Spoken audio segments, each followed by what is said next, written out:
왕이신 나의 하나님, 우리 찬양 드시고 우리 감시합니다.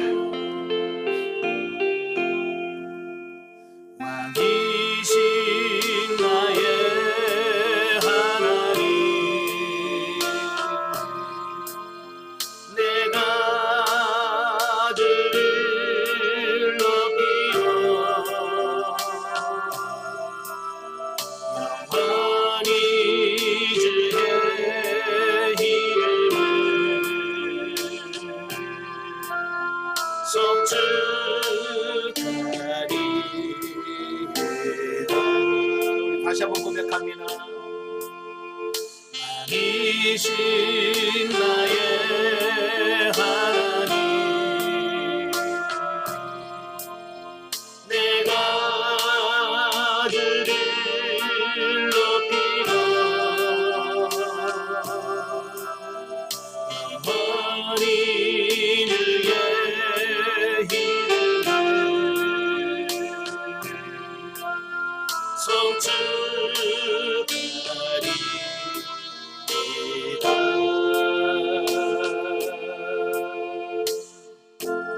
아멘. 기도하겠습니다. 왕이신 나의 하나님, 하나님의 사랑과 은혜를 진심으로 감사합니다.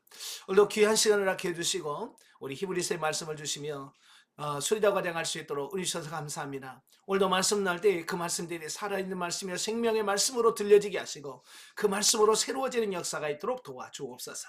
시동을 주님께 맡겨오며 예수님의 이름으로 감사하며 기도합나이다. 아멘. 예, 이 시간에 우리 115강 히브리서 7장 7장 보도록 하겠습니다.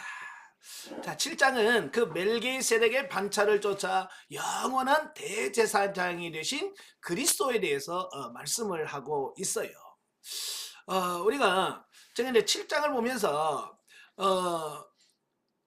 이 멜기세덱에 대하여 말씀해 주고 있는데 참 어떻게 왜 이런 말씀을 이렇게 하시지? 라고 이렇게 할 수 있는데 계속해서 멜기세덱을 강조하고 있단 말이에요. 제가 늘 말씀하지만 성경에서 반복해서 말씀한다는 말은 중요하다는 말씀이잖아요. 그죠? 예. 멜기세덱 우리가 뭐 깊이 생각해 본 적 있으신가요?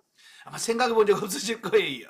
그런데 이렇게 반복해서 말씀하신다는 것은 굉장히 중요하다. 이제 그런 뜻이에요.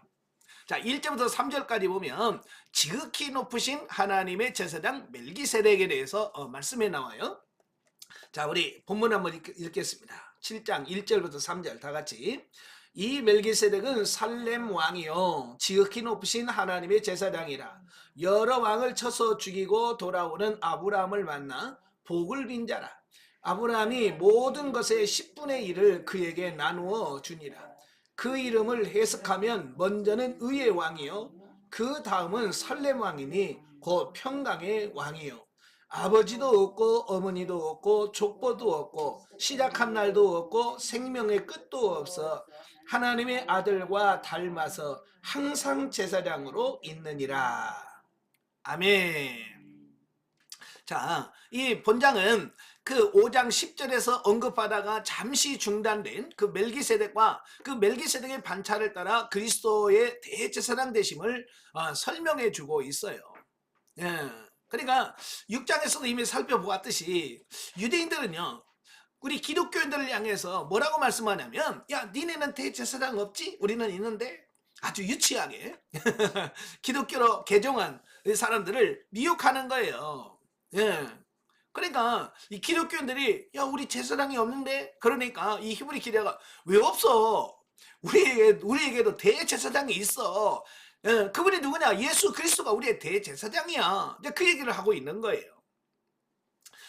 그래서 보면은 그 전개의 첫 부분으로 먼저 멜기세덱이 어떠한 존재인가를 간략하게 언급을 하고 있어요. 자, 멜기세덱이 어떤 존재냐? 첫째, 멜기세덱은 의와 평강의 왕인 동시에 하나님의 제사장이다. 자, 이렇게 말씀해주고 있어요. 예, 여기서 멜기세덱은 나중에 설명드리겠습니다만은 이중직을 말씀해주고 있어요. 그게 뭐냐면 왕이면서 제사장이다. 예, 왕이면서 제사장이다라고 하는 이 말씀을 하고 뭐 예전에는요 왕이 제사장 역할을 종종 대신했어요. 우리나라도 그 예전에 보면 비가 안 오잖아요. 비가 안 오면 왕이 직접 기우제를 드립니다. 예, 왕이 산에 올라가서 정말 신에게 제사를 드리잖아요. 야, 이런 것처럼 종종 왕이 제사장의 역할을 할 때가 있어요. 예. 그 다음에 이제 두 번째로 아브라함에게서 11조를 받았다라고 말합니다. 2절에 말씀하고 있는데요. 자, 이것은 창세기 14장 20절에 보면 그 아브라함이 전쟁을 하고 승리하고 돌아오잖아요. 돌아오니까 멜기세덱이 환영을 하는 거예요. 그 환영을 하니까 아브라함이 11조를 모든 것의 11조를 수입의 11조를 멜기세덱에게 드렸다라고 하는 겁니다. 참 11조는 누가 받는 거예요? 제사장. 예, 제사장을 비롯한 레인들이 받는 거잖아요. 그죠? 레인도 아닌데 이 멜기세덱이 받는다고 말이에요. 예, 또 세 번째, 시작과 끝이 없는 영원한 존재, 즉 자존하시는 하나님의 아들의 비유될 수 있는 위대한 존재라고 하는 사실을 여기서 말씀해주고 있습니다. 예, 그러니까 멜기세덱이 그런 존재라는 말이 아니에요. 멜기세덱은 바로 그런 예수 그리스도를 예표하는 인물이다라는 거예요. 우리가 이제 기본 3년 과정을 하면서 우리가 각 성경에 나타난 그리스도, 기독론에 대해서 말씀을 했잖아요. 그러면 구약에 보면 예수님, 그리스도 이름은 하나도 안 나와요. 그럼에도 불구하고 어떤 사람을 통해서 또 어떤 사건을 통해서 어떤 기적을 통해서 예수 그리스도를 증명한 예표하잖아요. 마찬가지로 이 멜기세덱이라고 하는 분은 바로 예수 그리스도를 예표하기 딱 맞다 그 말이에요. 왜냐하면 거기 보면 아버지도 없죠, 어머니도 없지요, 족보도 없지요, 시작한도 없지요, 생명의 끝도 없어. 예, 그 멜기세덱만 여기서 딱 나오지 그 위에 모든 기능이 비밀이라. 자, 이런 것을 보면 예수님을 예표하기에 딱 알맞는 인물이다. 이제 그 얘기를 하고 있어요. 자, 이런 본문 속에서 우리는 한 가지 중요한 사실을 배우게 되어지는데요. 그것은 하나님께서 민물 같은 인간, 곧 우리를 구원하시기 위하여 약속의 씨가 생기기 이전부터 우리의 구원을 권념하시고 계획하셨다라는 사실을 말씀해주고 있습니다. 그러니까 저도 이제 예전에 말씀드렸습니다만은 에베소 1장 3절 말씀, 창세전에 나를 예정하사 택정하사라고 하는 말을 제가 이해를 못했어요. 어떻게 나도 없는데, 그죠? 나는 그때 없었는데 왜 어떻게 나를 예정하셨지? 참 그것 때문에 고민 많이 했거든요. 그래요. 하나님은요, 이 세상을 창조하시기 전부터 우리를 예정하시고 택정하셨다 그 말이에요. 그만큼 하나님은 우리를 구원하시는데 모든 것을 다 동원하시는 그런 하나님이라고 하는 사실을 여기서 보여주고 있습니다. 자, 당시 아브라함에게는 약속의 자녀인 이삭이 없었다. 그죠? 예. 아직 이삭이 태어나기도 전에요.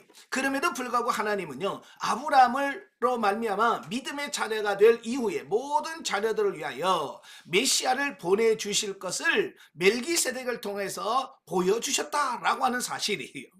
대단하잖아요. 아직도 이삭도 태어나지 않았어. 이스라엘 민족이 아직도 형성도 안 됐어. 근데 하나님께서는 멜기세덱을 통해서 이미 메시아를 보내줄 것까지 말씀해주고 있다 그 말이에요.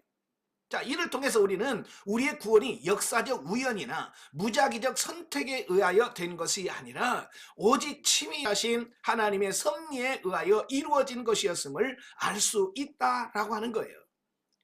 그러니까 어쩌다가 심심해서 하나님 제 구원해 줄까? 그게 아니란 말이에요. 창세전부터 정말 철저하게 하나님의 구속사라고 하는 계획 속에서 이게 준비되어지고 예비되어진 가운데 이루어진다라는 사실이에요. 그러니까 여러분 한 영혼 한 영혼이 얼마나 소중한지 아셔야 돼요. 그죠? 예? 하나님은 태초에부터 여러분 구원하시려고 그렇게 계획을 하셨고 그 계획대로 실제로 우리를 구원하신 거거든요. 그러니까 교회에서도요, 성도들을 아주 귀하게 여기셔야 돼. 아시겠죠? 그냥 만만히 볼 사람이 아니에요. 창세전부터 택정하시고 예정하시고 준비한 영혼이란 말이에요. 그러니까 교회에서 함부로 사람들 대하거나 그러시면 안 됩니다.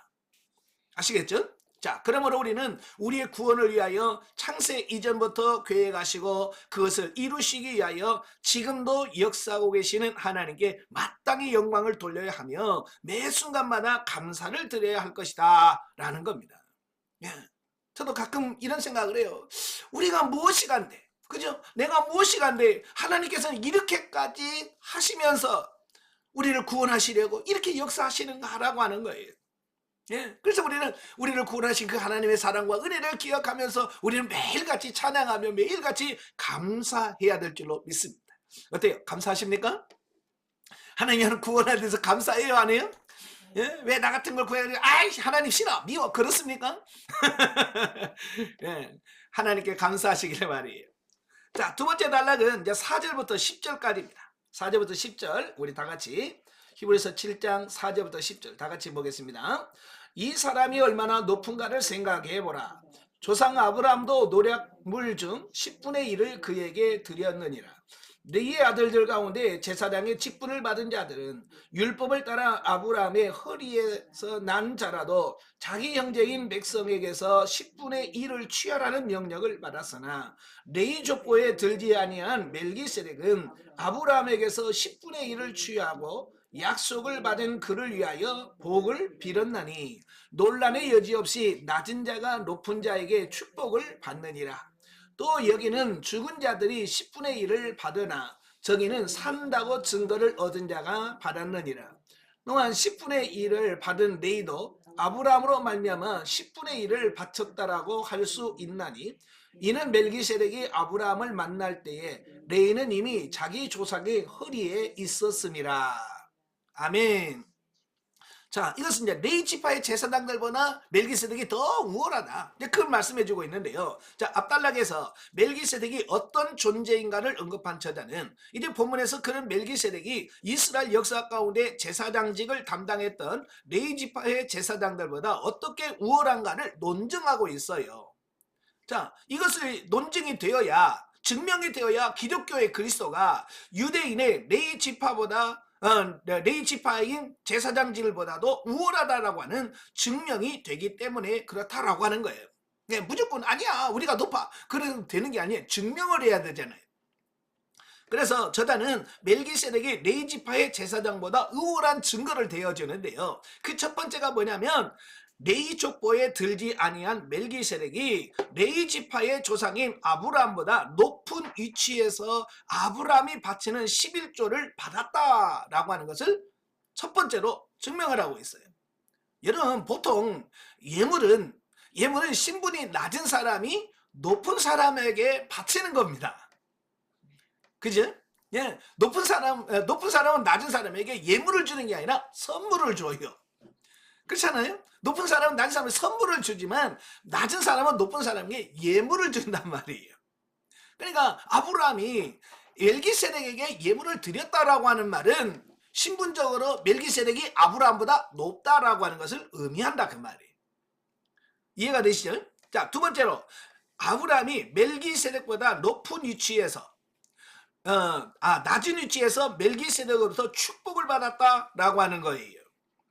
자, 예물들도 그렇듯이 이 축복이라고 하는 것도 이 윗사람이 아랫사람에게 하는 것이 축복이에요. 그래서 사실은 우리 명절 같은 데 보면 특히 설날에 세배하고 할아버지 할머니 건강하시고요, 복 많이 받으세요 라고 말하는데 사실은 낮은 사람이 윗사람에게 그렇게 축복을 하면 안 돼. 할아버지 할머니들 세배를 받고 그래 착하다, 금년에 복 많이 받고, 이게 축복인 거예요. 윗사람이 아랫사람에게 하는 게 축복인 거예요. 예. 그러니까 아브라함이 멜기세덱 나도, 그러니까 멜기세덱이 아브라함에게 축복해 주는 겁니다. 자, 우리가 교회에서 예배 드리면 목회자들이 축도를 하죠. 예. 그럼 목사가 높다 그런 뜻이 아니라 그 하나님께서 그 축도하는 순간에 목회자를 모든 성도들보다 높게 보신다라고 하는 것을 의미하는 거예요. 높으신 하나님이 복을 주시는, 자, 이걸 말씀해 주는 거예요.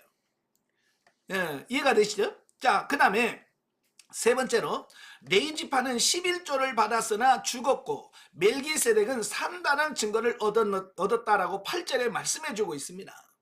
자, 아까 3절에 말씀드렸지만 멜기세덱은 시작도 없고요, 죽는 날도 없어요. 예, 죽는 기록이 없다는 거 하는 거예요. 그러니까 멜기세덱이 죽었는지 살았는지 기록이 없으니까 살았다라고 본다라고 하는 거예요. 자, 그 다음에 네 번째, 엄밀한 의미에서 레이지파도 아브라함의 허리 안에서 멜기세덱의 11조를 바쳤다라고 하는 것을 의미한다라고 하는 겁니다. 9절과 10절에서 말씀하는데요. 아직 레이는요, 태어나지도 않았어. 뭐 이삭도 아직 안 태어났는데 뭐 그죠? 그런데 이미 그의 조상인 아브라함이 11조를 바치는 그 순간 그 후손들, 그 후손들이 뭐요? 다 같이 드렸다라고 하는 것을 의미한다라고 하는 것을 말씀해주고 있습니다. 이게 대표의 원리예요. 대표자가 가서, 나는 갖지도 않았지만 대표가 가서 어떤 조약을 맺고 뭘 하면 우리 모든 것이 다 되어지는 거예요. 예를 들어서 대통령이 회의에 나가서 어떤 나라하고 조약을 맺어요.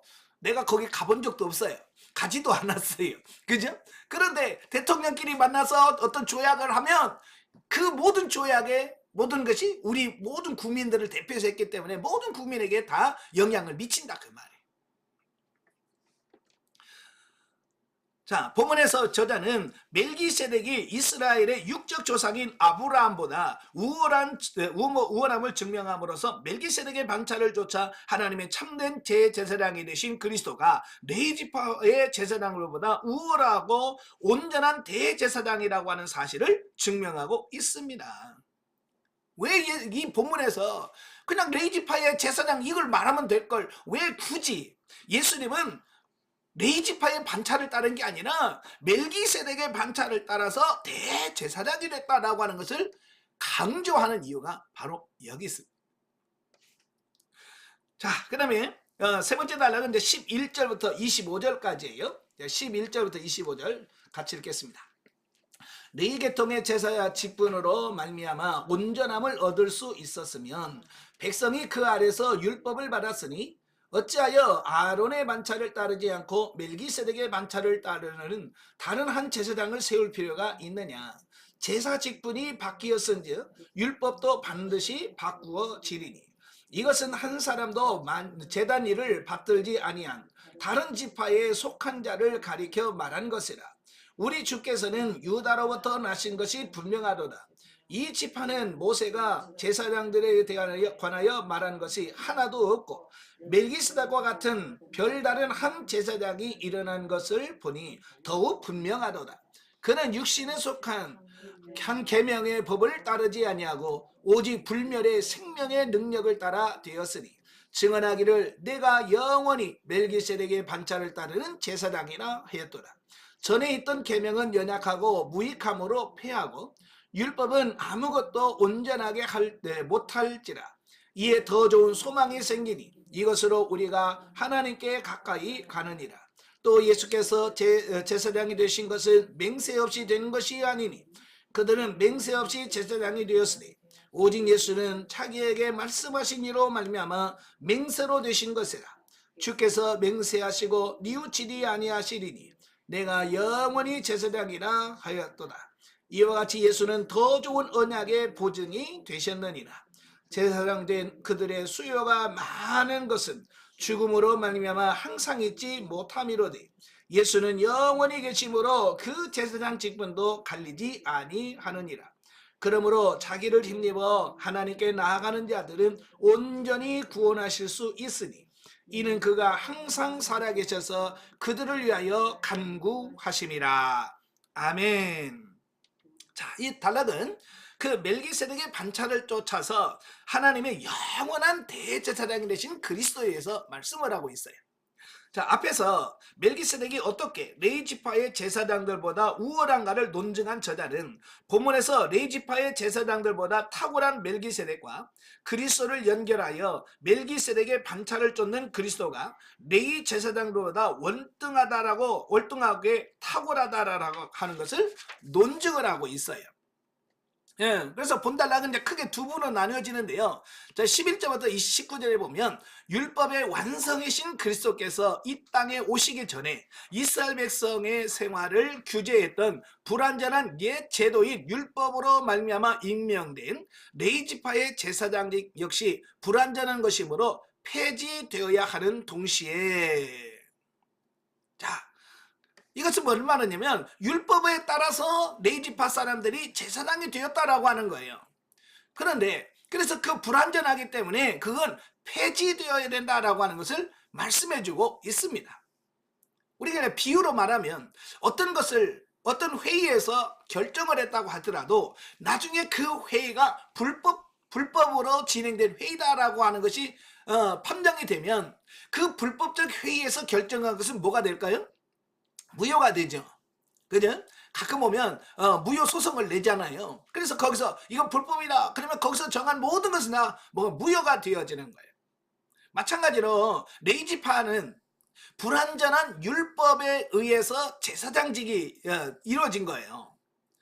그래서 완전한 복음 시대에 오게 되면 그 불완전한 율법은 뭐가 된다? 폐지가 되어진다. 그 얘기를 하고 있는 거예요.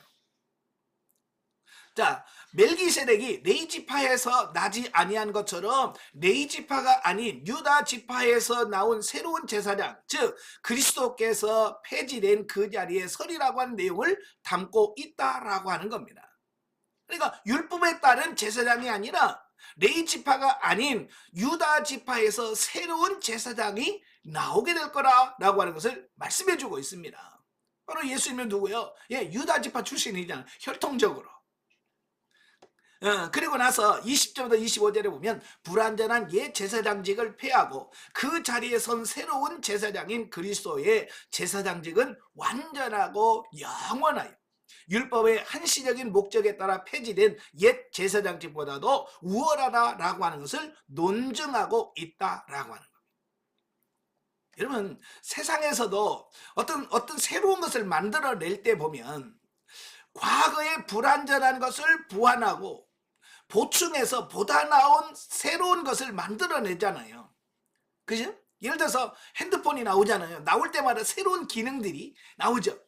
예전에 좀 불완전하거나 안 좋았던 그런 부분들을 수정하는 겁니다. 그래서 배터리 시간도 더 오래 가게 하고 색도 더 선명하게 하고 이렇게 새로운 것으로 보충해서 나오잖아요. 마찬가지로 그리스도가 대제사장 되는 것도 옛 율법의 불완전한 것, 그것을 완전하게 새롭게 하기 위해서 예수님께서 오셔서 완전한 대제사장이 됐다. 그것을 말씀해주고 있는 거예요.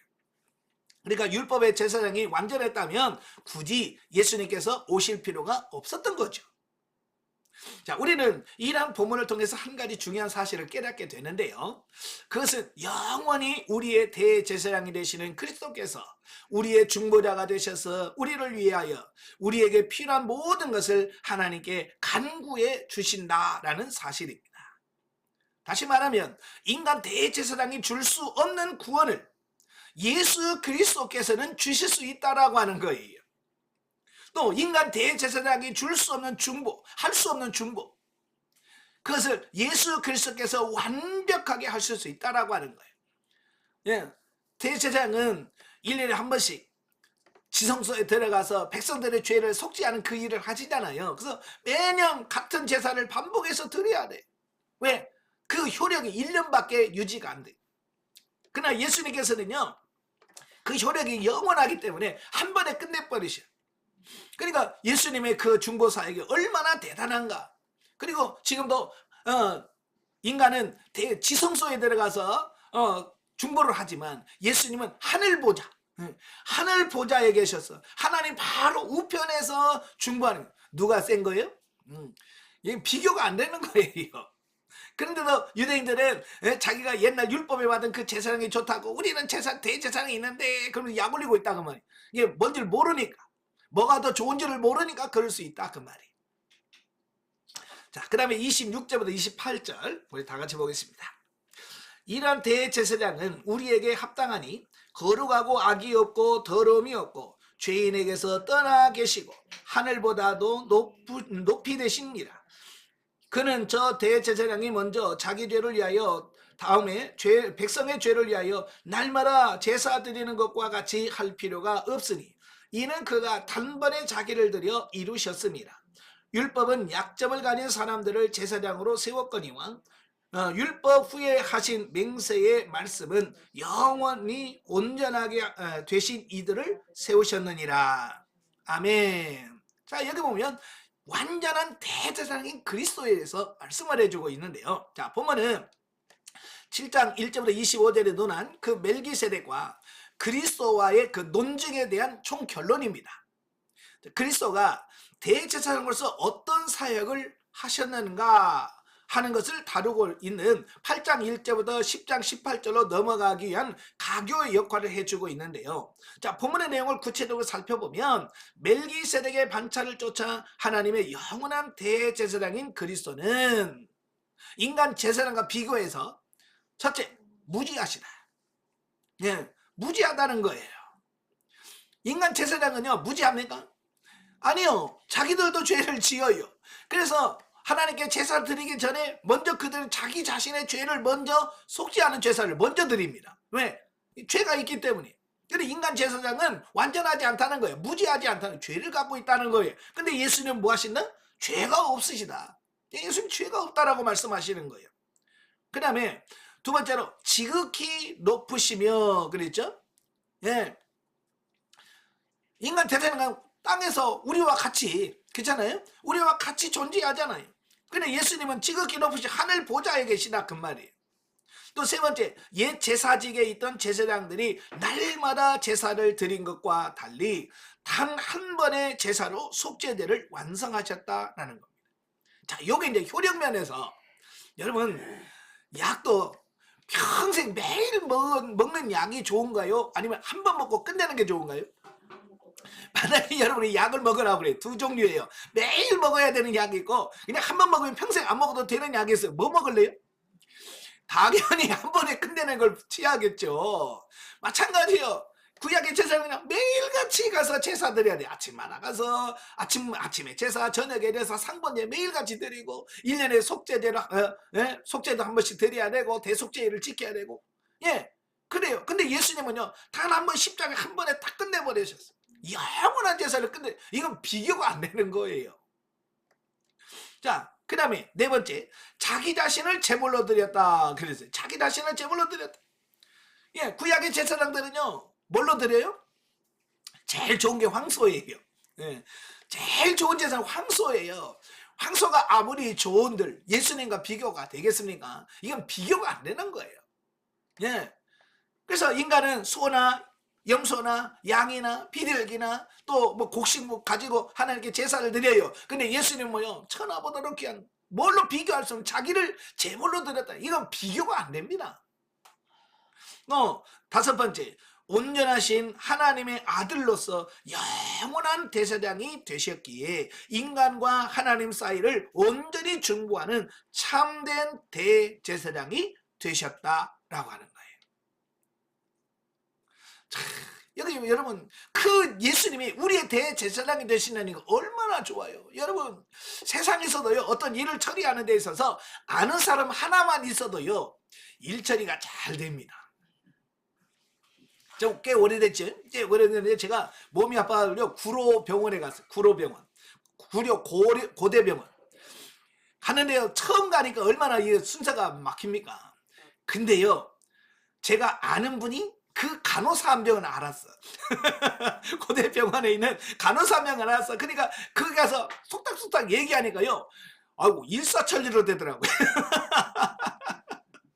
세상에 그 병원에서 그 높은 단도 아니고 간호사 한 명 알았어. 간호사는 항상 아니까 그분이 뭐라고 얘기하니까요 일이 막 속전속결로 해결되네. 그걸 보면서 야 대단하다. 예, 사람 하나만 알아도 이렇게 되는데요. 우리가 아는 분은 누구야? 하나님의 아들이시고 우리의 구주 되신 예수 그리스도예요. 그분이 우리를 위하여 중보하고 우리를 위해서 기도하고 이건 뭐가 되겠습니까? 뭐가 안 되겠어요. 이런 완벽한 대제사장이 되신 예수 그리스도가 지금도 계시다. 근데 굳이 그죠? 그런 예수님 대제사장이 계신데 굳이 불완전한 율법과 제사 제도로서 다시 돌아갈 이유가 없다는 거잖아요. 그냥 히브리서를 기록한 이유가 뭐예요? 예, 기독교로 개종했다가 너무 힘들고 어려우니까 아이고 모르겠다 다시 옛날 유대교로 돌아가야지 라고 해서 갈등을 하면서 유대교로 돌아갈 마음을 갖고 있는 사람들에게 야 돌아가면 안 돼 라고 해서 주신 말씀이 히브리서거든요. 그러니까 이거 비교하면서 야 굳이 꼭 그걸 가야 되겠냐, 예? 그 얘기죠. 자, 오늘날에도 보면 안타까운 것이 뭐냐, 이 종교 이동 상황을 조사한 기록이 있더라고요.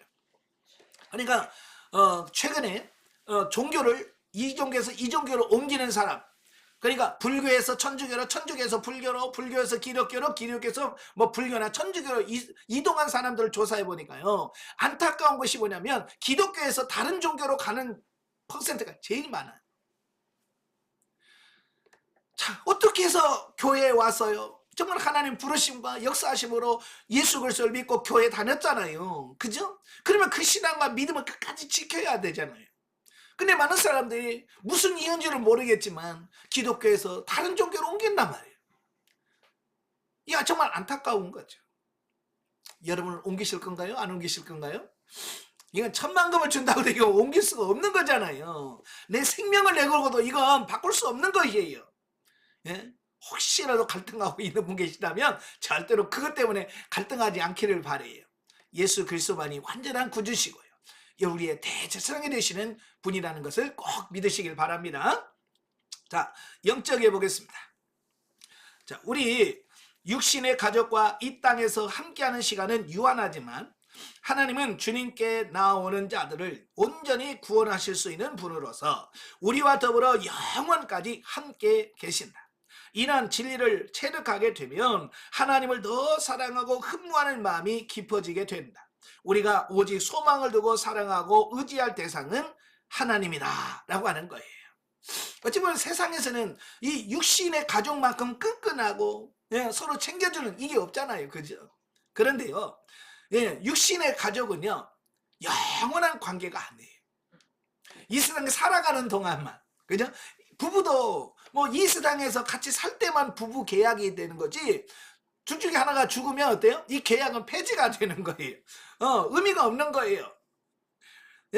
그래서 이 말 하는 것은 뭐 육신의 가족이 중요하지 않으니까 그냥 내팽개쳐도 된다, 그런 말이 절대로 아닙니다. 잘 챙기셔야 돼요. 그 말이 아니라 뭐가 중요한 일을 깨달아야 된다, 그 말을 하고 있는 거예요. 육신의 가족의 한계는요, 기껏 해봐야 50년 60년이에요 그죠? 아버지와 아들이라는 관계를 맺어도요, 아버지가 돌아가시든 내가 먼저 죽든 그 죽으면 그 관계는 깨지는 거예요. 뭐 천국 가서도 아버지 아들로 살까요? 아니에요. 다 이제 형제 자매요. 세상에서는 아버지 뭐 아들아 그렇지만 천국 가면 아이고 형제니 그럴 거다. 이 육신의 관계는 이 세상에서만 존재하는 거예요. 그러나 하나님의 관계는 뭐요? 영원하다고 말이에요. 그래서 우리가 늘 한시적인 것에 관심을 두는 것이 아니라 영원한 것에 더 관심을 갖고 더 중요하게 여겨야 된다, 그 말씀을 하고 있는 거예요. 자, 마지막으로 성경 계시 발전사적 이해를 보도록 하겠습니다. 자, 오늘은 이 멜기세덱에 대한 부분을 같이 나눠보려고 그래요. 사실 이 멜기세덱이라고 하는 부분은 성경에 몇 번 안 나와요. 창세기 나오고요, 시편에 나오고요, 히브리서 이 세 권의 성경만, 그것도 몇 번밖에 안 나와요. 그러니까 별로 중요하다라고 인식을 안 할 때가 많아요. 자, 그래서 한번 이걸 한번 찾아보자고요. 자, 멜기세덱이라고 하는 말은 히브리어로 멜키체텍, 헬라어로는 멜키세데크라고 말합니다. 이 말은 왕이라고 하는 멜렉이라고 하는 말과, 멜렉은 왕이란 뜻이에요. 또 의라고 하는 체테크가 합성어된 왕의 말이에요. 그래서 의의 왕, 멜기세덱이라고 하는 말은 의의 왕이다, 그런 뜻이에요.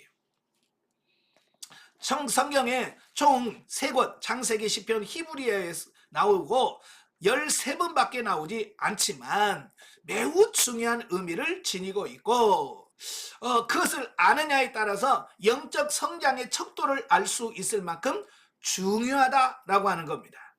그래서 히브리서 5장 11절에 보면 내가 멜기세덱에 대해서 말하고 싶지만 너희가 알아듣는 것이 두나무로 더 이상 말할 수가 없다. 그래서 멜기세덱을 이해한 사람은 영적으로 민감하고 예민하고 성장한 사람이에요. 근데 멜기세덱이 누구예요? 라고 말한다면 무슨 말이에요? 그만큼 영적으로 둔하다는 얘기예요. 어때요? 여러분 예민합니까? 둔합니까? 멜기세덱에서 알고 있어요? 모르고 있어요? 모르고 있어요. 그러면 이제 그만큼 아유 내가 영적으로 깊이 예민하지 못하구나. 민감하지 못하구나. 이런 뜻이. 그러니까 각성하셔야 돼요. 아시겠죠? 예. 자, 첫 번째 나오는 게 창세기 14장입니다. 예, 창세기 14장.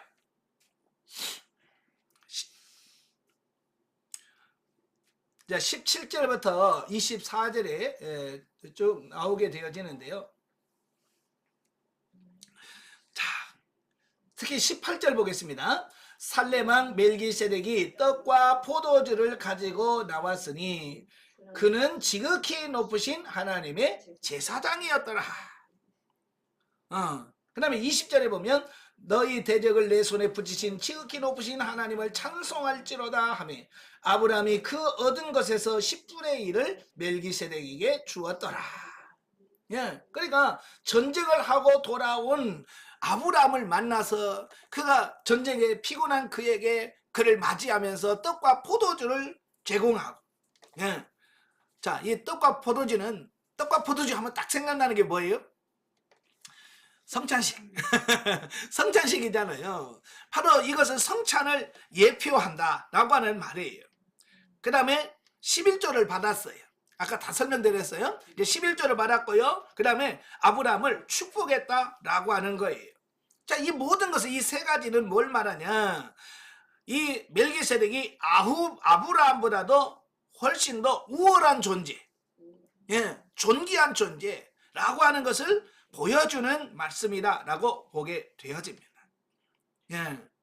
그래서 이 제사장이라고 하는 말을 보면 그때 당시 아브라함을 선택할 때 그때만 해도 아브라함만 하나님 믿은 게 아니에요. 여러 사람들이 하나님 믿는 사람이 있어요. 그 많은 중에 하나님께서는 아브라함을 딱 선택해서 그 아브라함을 하나님께서 역사하시는 과정을 통해서 온 인류를 하나님께서 어떻게 구속하시는가라고 하는 것을 보여줄 뿐이란 말이에요. 오늘날도 마찬가지예요. 세상에서 기독교 여러 종류가 있어요. 뭐 동방정교, 서방정교, 꼽투교 여러 가지가 있잖아요. 그죠? 근데 그렇지 우리는 뭐요? 서양의 영향을 그대로 받았잖아요. 영국과 미국의 영향을 받아서 우리는 서방 종교잖아요. 이 서방 종교만 하고 우리만 하나님 믿는 것처럼 생각하는데 여러분 그렇지 않아요. 하나님을 믿는 여러 종족들이 많아요. 예. 마찬가지로 아브라함만 하나님 믿은 게 아니라 바로 살레방의 멜기세덱도 역시 하나님을 섬기는 사람 중에 한 명이었다라고 보는 겁니다. 자, 그 다음에 두 번째 나올 게 어디냐면 시편이에요. 시편 110편. 예, 그러니까 창세기에 멜기세덱 나오고요. 뚝 떨어져서 다윗 시대에 시편 110편 4절. 뜬금없이 다윗의 시편에 멜기세덱이라는 이름이 등장을 하게 돼요. 자, 4절 보시면 여호와는 맹세하고 변하지 아니하시리라. 이르시기를 너는 멜기세덱의 서열을 따라 영원한 제사장이라 하셨도다. 이 110편은 다윗이에요. 다윗의 시예요. 다윗이 기록한 내용이거든요. 그러니까 다윗은 어찌 보면 그 먼 미래 메시아 시대를 내다봐요. 그러니까 우리가 다윗을 선지자라고도 가끔 하거든요. 그러니까 그냥 나라만 통치한 것이 아니라 영적으로 먼 미래를 바라보면서 하나님의 말씀을 예언한다는 말이에요. 바로 메시아를 예언한 하나님의 말씀을 예언한 그런 의미에서 되어지는데요. 다윗은 메시아이신 예수 그리스도를 예언하고 있어요. 이것을 다윗이 증명하고 있죠. 사실 다윗은 이스라엘 왕 중에서 가장 완벽한 의의 왕이었잖아요. 그죠? 이스라엘 왕의 대표주자.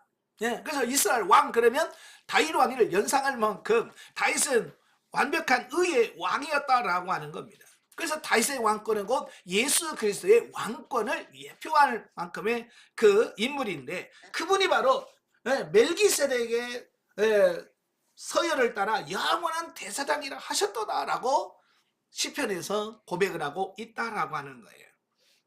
자, 그 다음에 시간과 공간을 쭉 뛰어넘어서 오늘 히브리서 5장 6절. 히브리서 5장 6절 또한 이와 같이 다른 데서 말씀하시되 내가 영원한 멜기세덱의 반차를 따르는 제사장이라. 아까 말한 시편 말씀을 그대로 인용하지요. 그 다음에 10절 하나님께서 멜기세덱의 반차를 따른 대제사장이라 칭함을 받으셨느니라.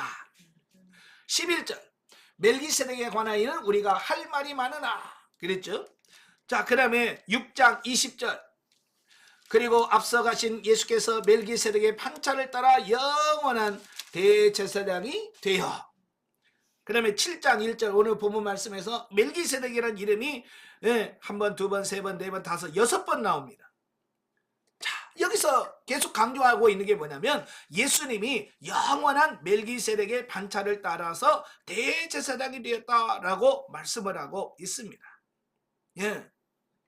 자, 그런데 여기까지가 우리 그냥 듣는 내용인데요. 중요한 것은 그게 나와 무슨 상관이야? 그죠? 그죠? 이 말씀 들으면서 이런 은혜가 됩니다. 그게 와요, 안 와요? 그게 나와 무슨 상관인데? 그죠? 예수님 멜기세덱의 반차를 따른 게 나와 무슨 상관이야? 이걸 모르면 이 말씀을 읽는 이유가 없는 거죠. 그죠? 이 말씀과 나와 연관이 되어 있어. 아, 맞습니다. 아멘. 할렐루야. 그럴 터인데 이 창세기 말씀, 시편의 말씀, 히브리서의 말씀을 봐도 우리가 뭐 별반 마음의 감동이나 이런 게 없어요. 그렇죠? 그게 무슨 상관이야? 라고밖에 생각이 안 된단 말이에요. 예, 그래서 우리가 이제 그걸 적용할 때에 베드로전서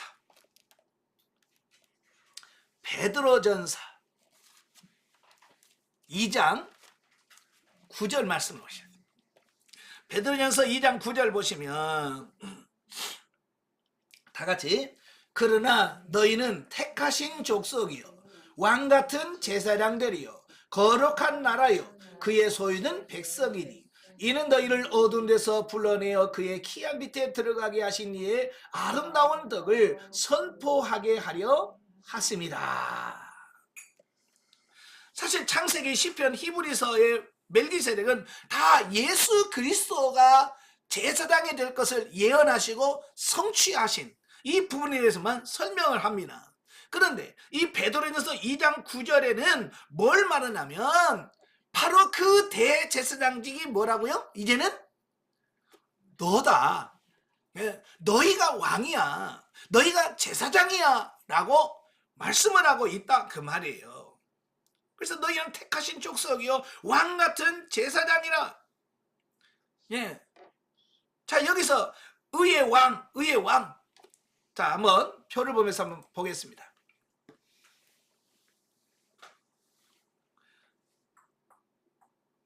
자, 오늘은 멜기세덱에 대해서 뭐죠? 멜기세덱은 무슨 뜻이라고 그랬어요? 의의 왕이라는 뜻이에요. 예, 그래서 구약에서도 멜기세덱을 통해서 의의 왕, 멜기세덱에 대한 말씀을 해요. 그 다음에 시편에서도 똑같이 멜기세덱에 대해서 의의 왕이다 라고 얘기를 해요. 또 히브리서 신약시대에 와서도 성령시대에 와서도 의의 왕으로 멜기세덱을 이야기하면서 중요한 것은 뭐냐면 이게 신약시대에 와서 이제 의의 왕이 누구냐, 물론 궁극적으로는 예수 그리스도가 의의 왕이시지만 이제는 왕이요 제사장이 누구냐? 나다. 우리가 하나님 나라의 왕이야. 그 얘기를 하고 있다라고 하는 거예요. 이해가 되시죠? 그래서 정말 내가 왕처럼 사느냐, 왕노릇 하느냐라고 하는 게 이게 중요한 거예요. 그러니까 멜기세덱을 보면서 오늘날 내가 왕인데 그 왕 같은 삶을 살고 있느냐, 그 얘기예요. 우리가 입문과정 할 때부터 그리스도인의 신분에 대해서 쭉 말씀을 드렸어요. 우리는 하나님의 자녀요, 하나님 나라의 왕이요, 성전이요, 제사장이요, 신부요. 자, 이런 신분이 우리에게 주어졌다라고 말씀하고 있잖아요. 그죠? 그 중에서 두 번째가 왕 같은 왕의 신분을 가지고 있다라고 말씀해주고 있습니다. 물론 여기서 말하는 왕이라고 하는 것은 세상적인 육신적인 왕을 말하는 게 아닙니다. 예. 그래서 보통 보면 사람, 우리가 왕의 신분이라 그러면 여봐라, 예? 뭐 가져와라, 뭐 이런 거 생각하는 그런 왕이 절대로 아니에요.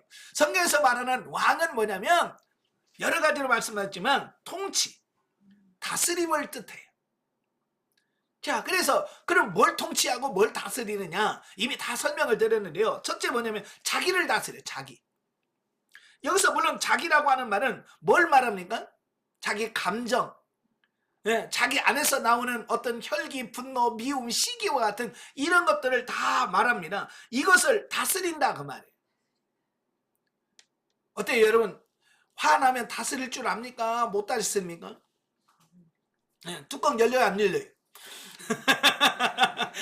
아니 또 뚜껑이 열린다면, 예? 아니 또 뚜껑이 열려서 내가 감당이 안 된다 그러면 이 왕의 신분이 안 되고 있다는 뜻이에요. 이제는 화가 나도 그것을 절제하고 다스릴 수 있어야 왕의 신분이 되어지는 거예요. 그 다음에 뭘 다스리냐면 환경을 다스립니다. 이 환경을 다스린다고 하는 말은 이 환경을 다스리지 못할 때는 환경에 따라서 우리가 좋았다 나빴다가 좌절했다가 막 그러거든요. 환경이 좀 좋은 것 같으면 막 헬렐레 그러다가 환경 없으면 기가 죽어가지고 꼼짝도 못. 이건 환경의 지배를 받는 거예요. 그럼 이제는 뭐요? 우리가 성장을 하게 되면 이 환경의 지배를 받지 않아요. 죽겠어도 옥상 안 올라가요. 죽겠어도 하나님 바라보는 거예요. 왜? 환경을 내가 다스리니까. 오늘 많은 기독교인들 중에서도 환경을 다스리지 못하니까 환경이 좀 어렵고 힘들면 아이고 살아서 뭐해. 그러면 죽음을 생각한다 그 말이에요. 그건 환경에 내가 이기는 게 아니라 환경의 지배를 받고 있다는 뜻이에요. 이제는 어떤 환경에서도 우리는 극복하고 이길 수 있어야 된다라는 겁니다. 자, 그 다음에 또 뭐를 이겨요? 예, 마귀를 이긴단 말이에요. 마귀를. 우리는 전에 우리가 구원받기 전에는 마귀의 지배 아래서 마귀의 통치 아래서 마귀의 심부름이 나는 쫄개였어요. 그러나 우리가 예수님이 우리를 구원해 내셨잖아요. 그래서 하나님의 자녀로 삼아 주셨잖아요. 이제는 마귀의 말을 듣는 게 아니라 우리는 왕이신 예수 그리스도의 말씀을 듣고 순종하는 사람이 돼야 돼. 마귀를 대적하고요, 마귀를 이겨 싸워 이기는 자가 되어야 된다 그 말이에요. 어때요? 이게 잘 되고 계신가요? 이게 잘 되고 계시다면 이제 여러분은 왕같은 제사장으로서 역할을 감당해낼 거예요.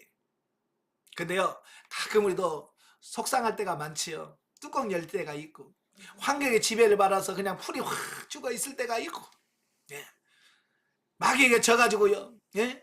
한심해하고 있는 우리의 모습도 본다 그 말이에요. 예, 왕같은 제사장이 아직 안 돼서 그래.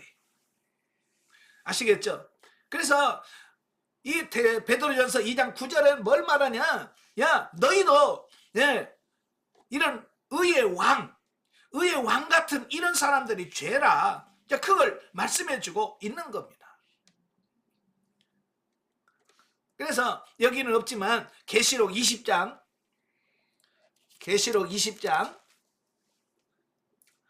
4절, 예, 4절에 보면 이제 그 끝부분에 보면 그들의 이마와 손에 그 표를 받지 아니한 자들이 살아서 그리스도와 더불어 1000년 동안 왕노를 하리니. 저와 여러분 이제 천국 가서 왕노를 하는 자로 세워질 거다 그 말이에요.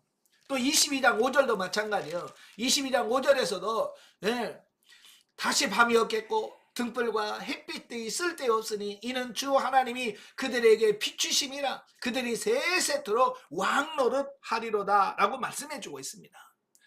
이건 나중에 우리가 천년왕국에 들어가서 여러분이 영적으로 성장 성숙해서 왕노를 하는 존재로 우리를 만드시려고 하나님께서 우리를 지금 왕 훈련을 시키고 있는 거예요. 예, 바로 우리가 왕이라 그 말이에요. 그래서 우리가 왕의 훈련을 잘 받으셔야 돼. 그래야 하나님이 나가서 왕노릇을 잘 다스릴 수 있으니까요. 자, 결론을 보겠습니다. 멜기세덱은 아브람 시대의 의의 왕이었습니다. 네, 아브람 시대의 의의 왕이었어요. 또 제사장이었듯이 예수님을 예표했던 다윗 역시도 의의 왕이었어요. 그죠? 예, 다윗도 의의 왕이에요. 그 다음에 예수님은 실제적인 의의 왕이 되셨어요. 그런데 그분이 우리에게 의의 왕이 되라고 하나님 나라의 왕의 신분을 주셨다라고 하는 거예요.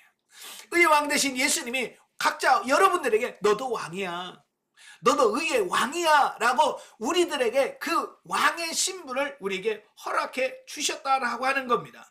그래서 오늘 저와 여러분은 뭐요? 이제 하나님 나라의 왕의 신분을 가지게 됐다 그 말입니다.